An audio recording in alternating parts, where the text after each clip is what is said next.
चलो यहाँ पे क्या लिखा है, भारित मध्यक।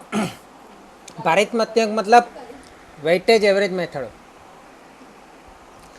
है ना। तो उसमें क्या होता है, जैसे कि आपने मैंने कल बताया था कि साइंस में अगर कोई 10th के बाद साइंस सब्जेक्ट लेता है तो साइंस सब्जेक्ट लेने के बाद उसको मतलब साइंस सब्जेक्ट लेने के लिए उसके मेरिट निकाला जाता है। तो मेरिट के लिए उसका मैथ, साइंस और इंग्लिश तीनों के विषय को ज़्यादा महत्व दिया जाता है और इस तीनों के मार्क के हिसाब से उसका मेरिट निकलता है।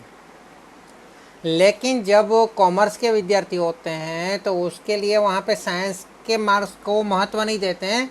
अगर उसको कॉमर्स लाइन में जाना है तो उसमें उसको मैथ्स में बस सबसे ज़्यादा महत्व मैथ्स का लिया जाता है, इंग्लिश का मैथ्स और इंग्लिश का लिया जाता है। तो यहाँ पे अलग अलग जगह पे अलग अलग महत्व होता है ना। जैसे कि आपको मतलब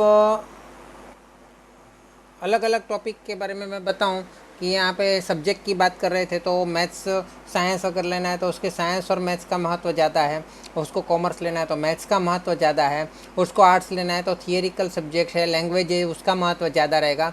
तो हर एक चीज़ में अलग अलग चीज़ का अलग अलग महत्व होता है और महत्व जो होता है उसका जो उपयोग जो होता है उसका जो फ़ायदा जो होता है तो उसके हिसाब से उसको अनुपात दिया जाता है, प्रमाण दिया जाता है ना। ગુજરાતીમાં પણ તમે સમજી શકો છો એ વસ્તુ।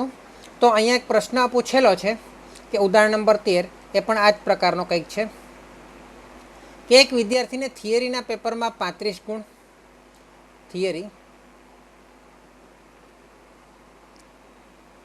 35 ગુણ, પ્રેક્ટિકલ પરીક્ષામાં 15 ગુણ અને મૌખિક પરીક્ષામાં 5 ગુણ મળ્યા છે। હવે હું તમને પૂછું કે સાયન્સ તમે કોઈ પણ વિષય હોય તો એમાં તમે સૌથી વધારે મૌખિક પરીક્ષા લીધા હોય એને વધારે માર્ક, એના માર્કને વધારે મહત્ત્વ આપશો, પ્રેક્ટિકલ પરીક્ષાના માર્ક્સને વધારે મહત્ત્વ આપશો કે થિયરિકલ પરીક્ષાના માર્ક્સને વધારે મહત્ત્વ આપશો? તમારી સ્કૂલમાં શું થતું હોય? સ્કૂલમાં કઈ પરીક્ષાના વધારે મહત્ત્વ આપવામાં આવે? મૌખિક પરીક્ષાને, પ્રેક્ટિકલ પરીક્ષાને કે થિયરી પરીક્ષાને? પીટી હોય, પીટીની અંદર, કોમ્પ્યુટરની અંદર આ ત્રણ પ્રકારની પરીક્ષા લેવાય, પીટીમાં કોમ્પ્યુટરમાં લેવાય કે નહીં? તો આ ત્રણમાંથી કઈ પરીક્ષાનું મહત્વ એ લોકો વધારે આપતા હોય છે? नहीं, प्रैक्टिकल थियरी को सबसे, थियरी में सबसे ज़्यादा महत्व दिया जाता है, बाद में प्रैक्टिकल को और मौखिक को तो बहुत कम महत्व दिया जाता है ना, क्योंकि मौखिक में छोटे छोटे सवाल ही पूछ सकते हैं। तो थियरी ने સૌથી વધારે ભાર આપવામાં આવે છે। ભાર मतलब महत्व। ये हमारा एक्स है तो वेटेज उसका क्या है? 4, 2, 1।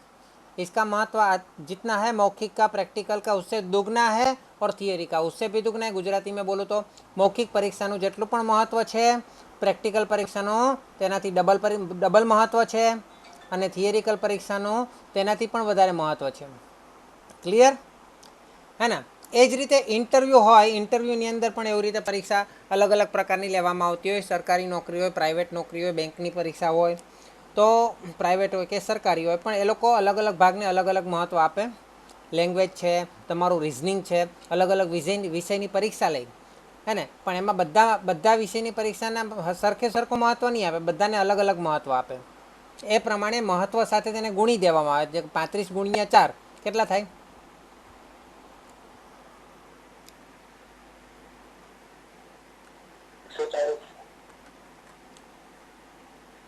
XI WI, ये XI है, आ XI છે, આ WI છે, એટલે આ બંનેનો ગુણાકાર કેટલો થયો? 140। પછી 15 દુ 30, આ 40 છે, બરાબર છે। અને 5 એકુ 5।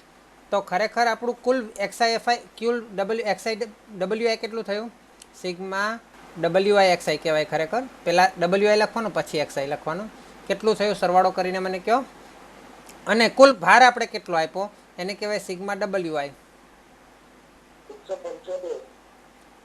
આ 7 આવ્યું ને આ 175 આવ્યો।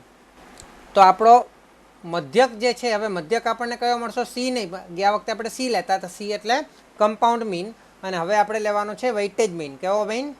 વેઇટેજ મીન મતલબ ભારિત મધ્યક। તો સૂત્રમાં એના જેવું જ છે કે આ વખત કરેલું એવું જ કે સિગ્મા WI XI ના છેદમાં સિગ્મા WI. પરંતુ આપણે સિગ્મા WI XI કઈ રીતે લાવ્યા? x1 અને W1 નો ગુણાકાર કર્યો, x1 ગુણ્યા W1 કર્યું, પ્લસ x2 ગુણ્યા W2 કર્યું, પછી x3 ગુણ્યા W3 કર્યું, આ ત્રણે ત્રણ ગુણાકાર કર્યા, પછી એ બધાનો સરવાળો કર્યો એટલે સિગ્મા WI XI આવ્યું, છેદમાં n1 plus n2 plus n3 ની જગ્યાએ W1 plus W2 plus W3 થયું છે ને, પહેલા જેવું ભારિત મધ્યક જેવું જ છે ને સૂત્ર તો. ચલો અહીંયા જવાબ 175 અને છેદમાં 7 એટલે તમારો જવાબ 25 આવશે કદાચ. કેટલો આવે છે જોઈને મને કહો. ઓકે.